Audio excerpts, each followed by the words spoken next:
అందరికీ నమస్కారం. ఆ మధ్య అమరావతిలో ఎస్సీ, ఎస్టీ, బీసీ మైనారిటీలు మా మధ్య నివాసం ఉంటే మా సామాజిక వర్గ సమతుల్యత దెబ్బతింటుంది అంటూ కొందరు పెత్తందారులు కేసులు వేశారు.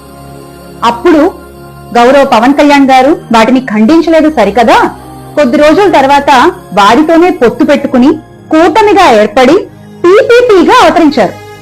పిఠాపుర పీఠాధిపతి పవన్ కళ్యాణ్ గా అవతారం ఎత్తారనమాట. ఇప్పుడు ఆయన సొంత నియోజకవర్గం, ఆయన పోటీ చేసి గెలిచిన నియోజకవర్గం పిఠాపురం మల్లాం గ్రామంలో దళితులు గ్రామ బహిష్కరణకి గురయ్యారు. దీని మీద కనీసం గౌరవ ఉప ముఖ్యమంత్రి గారు ఒక మాట కూడా మాట్లాడలేదు. వెనుకబడిన వర్గాల వారికి ఎటువంటి క్రయ విక్రయాలు చేయకూడదు అంటూ హుకుం జారీ చేసిన పెద్ద మనుషుల్ని ఆయన ప్రశ్నించలేదు.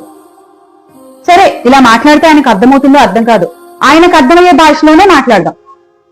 మన సనాతన ధర్మంలో పంచమ వేదంగా భావించే మహాభారతంలో ఒక భాగంగా చెప్పుకునే భగవద్గీతలో ఈ క్యాస్ట్ సిస్టమ్ గురించి ఏం చెప్తారో తెలుసా సార్? వర్ణ is not based on birth but on an individual qualities అన్నారు. మీరు అనపాలిస్టిక్ సనాతని హిందూగా చెప్పుకుంటూ ఉంటారు కదా, సనాతన ధర్మాన్ని మీరు అమితంగా ప్రచారం చేస్తాను, గౌరవిస్తాను అంటూ చెప్పుకుంటూ ఉంటారు కదా. దీనికి అర్థం నేను ప్రత్యేకంగా వివరించక్కర్లేదు అనుకుంటాను. మీకు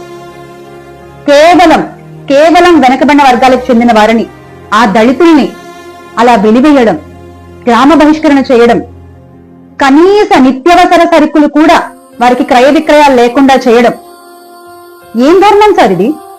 ఏం ధర్మం? ఎంతవరకు న్యాయం ఇది? ఇంత జరుగుతుంటే మీరు కనీసం నోరు తెరిచి మాట్లాడరా? అన్యాయాన్ని ఎదుర్కొంటాను అని చెప్పుకుంటూ ఉంటారు కదా పీపీపీ గారు మీరు. మరి ఈ రోజున పిఠాపురం పీఠాధిపతి పవన్ గారు నోరు ఎందుకు తెరవట్లేదు? ఈ రోజుల్లో కూడా 2025 సంవత్సరంలో ఉన్నాం మనం.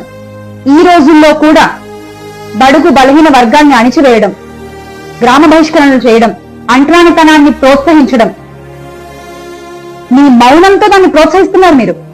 అలాంటి మీరు ఈ రోజున ఆంధ్రప్రదేశ్ రాష్ట్రానికి డీసీఎం గా ఉండటం it's an unfortunate. Andhra Pradesh DCM మా నియోజకవర్గానికి సంబంధించిన వ్యక్తి అని పిఠాపురం ప్రజలు గొప్పగా ఫీల్ అయిన రోజు నుంచి ఈయన మా నియోజకవర్గంలో గెలిచిన వ్యక్తి అని అనుకునేటువంటి రోజు వచ్చింది అంటే ఇది అక్కడ ప్రజల కర్మ ఫలితం. కులం చూడకుండా, మతం చూడకుండా, ప్రాంతం చూడకుండా, పార్టీ చూడకుండా పరిపాలన, సంక్షేమ పాలన అందించినటువంటి వ్యక్తి మా పార్టీ అధినేత గౌరవనీయ శ్రీ వైఎస్ జగన్మోహన్ రెడ్డి గారు. అలాంటి పాలన మళ్లీ త్వరలో ఆంధ్ర రాష్ట్రానికి దక్కుతుంది, దక్కించుకునేలా అక్కడ ప్రజలు చేసుకుంటారు. Make Andhra great again with Jagan అన్న.